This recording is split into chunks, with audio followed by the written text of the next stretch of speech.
Assalomu alaykum, hurmatli kuzatuvchilar, obunachilarim. Bugun biz mana Vishnikovskiy rynokka keldik. Vishnikovskiy bozoridamiz. Hozir yurtdoshlarimiz bilan ozgina intervyu olamiz. Assalomu alaykum. Assalomu alaykum. Qalaysiz, yaxshimisiz? Rahmat. Kayfiyatlaringiz kelishga taqib qo'ysam. Holinglaringiz yaxshimi? Allohga shukr, Xudoga shukr. Xudoga shukr, rahmat. Qachon kelgansiz Moskvaga? Moskvaga 9-oktyabrga.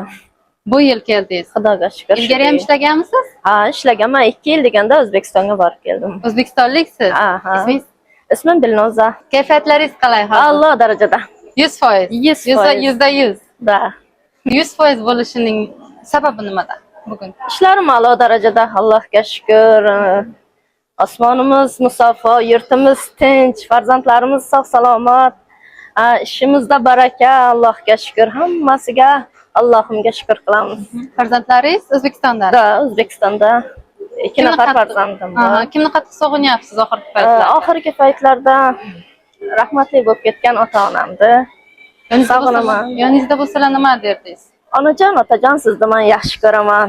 Dunyoda tengi yo'q bebaho narsalarim faqat shular uchun. Bir kunga qaytib kelishdan xohlarmidingiz? Xohlardim, umrimni yarmini berishga ham tayyor edim ota-onam 1 soatga qaytib kelishlari uchun. Albatta, ota-ona bu eng ulug' ne'mat. Sog' bo'lsin. Kimning ota-onasi bo'lsa qadrlashsin. Nima deb o'ylaysiz? Moskva sizga nimalarni o'rgatdi?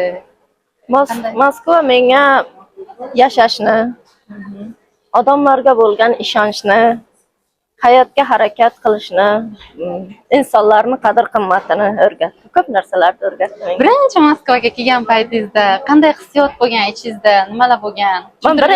Birinchi marta Moskvaga kelganimda men dunyolarga sig'maganman. Xuddi xayolimda 7-osmonlarda uchgan kabutar kabi quvonchdan xayolimda men go'yoki sanatoriyaga eng baxtli onlarim deb o'ylaganman. Lekin faqat Moskvada ish hamma narsaga ishlash kerak, toqat qilish kerak, sabr qilish kerak. Shu. Moskva demak sizga sabr qilishni, sabr qilishni o'rgatdi, shukr qilishni o'rgatdi har narsaga. Shukr Allohga. Hurmatli obunachilar, hozir men yurtdoshimizga, opamizga savol beraman bitta. Mantiqiy savol beraman. Opajon, 9 ni teskarisi, mantiqiy teskarisi necha bo'ladi? Ya'ni qancha bo'ladi? 9 ni teskarisi 6? Yo'q, urinib ko'ring. 9 ni teskarisi 9. Ochiq qiz bo'ladi. Rahmat. Savolimga javob berganingiz uchun.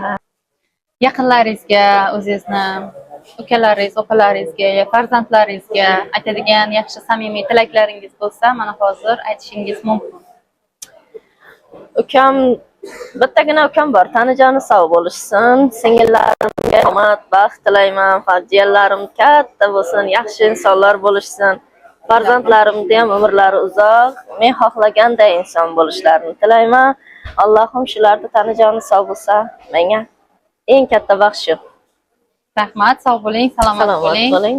Bu sizga arzimagan bo'lsa ham, savolimga to'g'ri javob berganingiz uchun sog' salomat bo'ling. Salomat bo'ling, ishlaringizga rivoj.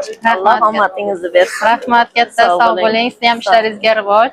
Rahmat. Mana kimga shunaqa vepichkalar kerak bo'lsa, shunaqa narsalar kerak bo'lsa, kelib bemalol Dilnoza opamdan olishlaringiz mumkin.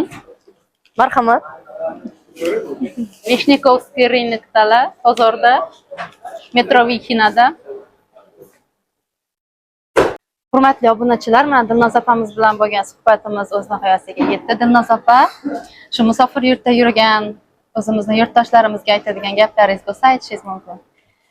Barcha musofirdagi insonlarga, aka-ukalarimizga, opa-singillarimizga, onaxon otaxonlarimizga Allohim to'rmichalarni sog' qilishlarini, ishlarini rivojlarini berishlarini Allohdan so'rab qolaman. Nimaki niyatlari bo'lsa, niyatlariga erishib, yaxshi ishlashib, yaxshi daromad qilishib, sog' salomat o'z yurtlariga qaytib borib bolalarini baxtiga, ota-onasini baxtiga sog' salomat yurishlarini Allohdan so'rab qolaman.